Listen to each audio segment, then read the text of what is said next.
ஓம் சாந்தி. ஓம் சாந்தி. Good morning. குறிப்பில் உள்ள அனைவருக்கும் இந்த வீடியோ அனுப்பியிருக்கேன் பாருங்க.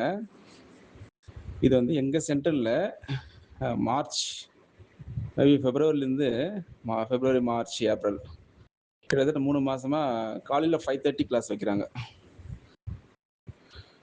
ஸோ காலையில் போகிறதுனால என்ன லாபம் அப்படின்றால எனக்கு வந்து உண்மையிலே இவ்வளோ நாள் நம்ம மிஸ் பண்ணிட்டோமா அப்படின்னு சொல்லிட்டு தான் தோணும் எனக்கு. ரொம்ப உடம்பு வந்து ரொம்ப சுறுசுறுப்பாக இருக்கும். கெட்ட கனவுகள் வராது. நல்லா இரவு 10 மணி வரைக்கும் சரி தூக்கமே வராது. டயர்டாக இருக்காது ஆக்சுவலி. இந்த காலையில் முரளி கேட்டதுனாலுடைய நன்மை வந்து நிறைய ஆத்மாக்கள் தூக்கம் வரல அப்படின்னு சொல்லிட்டு நிறைய பிகேல கூட இருக்கிறாங்க. ஸோ இது என்னுடைய அனுபவம். இது விளம்பரமோ நான் காலையில் போகிறோம் அப்படின்ற ஒரு விளம்பரம்லாம் கிடையாது.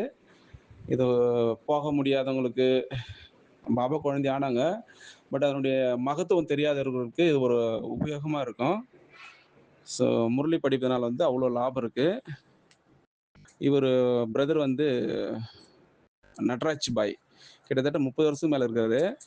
அவர் இன்னைக்கு சொல்லியிருந்தார் அனுபவம். லக்ஷ்மண் பாய் வந்து கரெக்டாக 5:30க்கு ஷார்ப்பாக உள்ளே வந்துடுவார் சென்டருக்குள்ளே.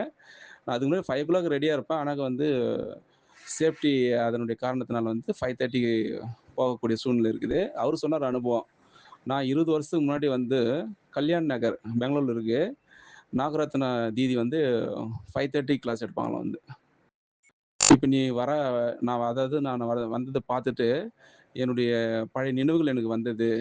நானும் 5:30 அது மாதிரி தான் ஒரே ஆத்மா தான் அட்டெண்ட் பண்ணேன் கிளாஸு. இப்போ இனியும் வர அப்படின்னு சொல்லிட்டு எனக்கு சொல்லியிருந்தார் இன்னைக்கு அந்த அனுபவம். ஸோ அந்த அனுபவத்தை நான் உங்ககிட்ட ஷேர் செய்து கொள்கின்றேன். ஸோ இது போல் பாபா வந்து ஒரு ஆத்மா எப்படி உருவாக்குறாரு. அந்த எவ்ரி மண்டே வந்து வரதானம் கொடுப்பாங்க முடிச்சிட்ட பிறகு, கிளாஸ் முடிச்சிட்ட பிறகு. ஸோ அதுபோல் ஒரு இன்ட்ரெஸ்டாக இருக்குது வந்து. ஊரில் தான் வந்தேன். பட் இருந்தாலுமே இந்த சிஸ்டர் ஃபோன் பண்ணாங்க, கிளாஸ் வா அப்படின்னு சொல்லிட்டு. ஸோ பாபா பாரு ஒரு குழந்தைய எப்படிலாம் வந்து தீதி மூலமாக வந்து நம்ம உருவாக்குறாரு பாரு. இது நம்ம கல்பமாக இது போல் நடக்கும் போல அப்படின்னு சொல்லிட்டு எனக்கு ஒரு நினைவுகள் வந்தது. அது உங்களிடம் பகிர்ந்து கொண்டு விட்டேன். அச்சா. ஓம் சாந்தி. ஓம் சாந்தி. ஓம் சாந்தி. Good morning. குறிப்பில் உள்ள அனைவருக்கும்